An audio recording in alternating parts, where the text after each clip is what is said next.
La Brasique, la chronique musique de Normandie. Bonjour Marion. Bonjour Jean-Luc. Je vous propose aujourd'hui une chronique sur le dernier album de reprise de Cat Power qui s'intitule sobrement Covers. Et Cat Power, Chad Marshall de son vrai nom, nous offre pour la 3e fois un album hommage à de grands noms de la scène musicale avec une fois de plus un répertoire magistral et surprenant. Des Dead Man's Bones à Lana Del Rey en passant par The Pogues et Nick Cave, l'artiste nous prouve une fois de plus qu'il est impossible de la ranger sous une étiquette. Soul, country, rock, blues, pop, elle mélange et revisite les chansons de sa voix langoureuse et ses arrangements aussi vifs que planants. Autre surprise de cet album, elle délaisse sa traditionnelle guitare pour un piano sourd et des riffs minimalistes de basse. Si on connaît aussi Cat Power pour son passé houleux, marqué par des addictions destructrices, avec cet album, l'artiste semble vouloir se libérer d'un poids, d'une rancœur et surtout redonner une chance à la vie.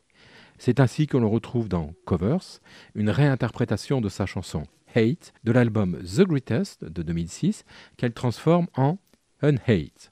Dans la version originale, Chad Marshall chante son envie de mourir. Dans la version 2022, elle reprend le texte mais le conjugue au passé.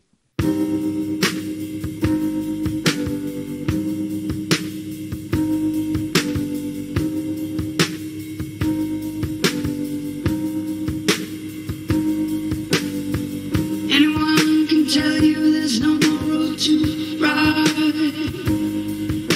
Everyone will tell you there's no place to hide.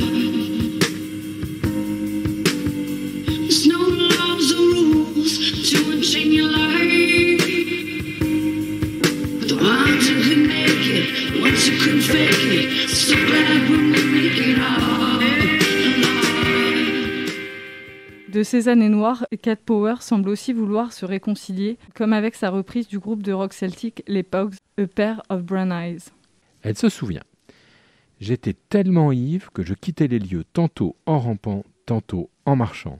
Et se sert de cette chanson de pub pour parler de ses propres errances et le retranscrit au présent en un blues poétique. La chanteuse s'offre aussi un élan d'espoir et de combativité avec cette reprise de Bad Religion du rappeur Frank Ocean dont elle confie. Cette chanson me mettait à terre. Alors, j'ai commencé à reprendre les paroles et à les chanter pour qu'elles ne me dépriment plus. Chad Marshall est aussi une artiste engagée comme elle le revendique pour la reprise de Papa Power du groupe de Ryan Gosling, les Dead Man's Bones. L'idée de cette reprise lui est venue en 2011, alors que le mouvement Occupy Wall Street bat son plein aux États-Unis. Pour la chanteuse, le mouvement a réussi à faire quelques bonnes avancées, mais a été tué par la vision que les médias américains en ont donnée. Elle dit « J'avais l'impression que la chanson abordait ce sujet.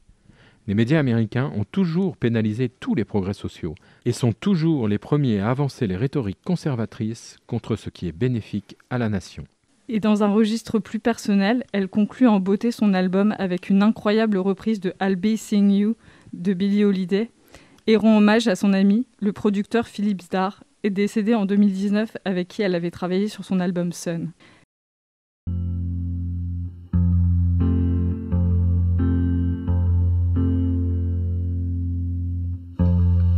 I'll be seeing you, all the old familiar places. This heart of mine embraces all day through. In a small cafe, in the park across the way. Chad Marshall explique. Lorsque des personnes que vous aimez vous ont été enlevées, il y a toujours une chanson qui garde leurs souvenirs dans votre esprit. C'est une conversation avec ceux qui sont de l'autre côté. Plus de 20 ans de carrière, et Cat Power continue à nous surprendre. Elle signe avec Covers une somptueuse autobiographie, celle d'une femme apaisée sur la voie du pardon. Merci Marion pour ce portrait de Cat Power. Merci Jean-Luc. À bientôt. À bientôt. La Brasique, la chronique musique de Normandie.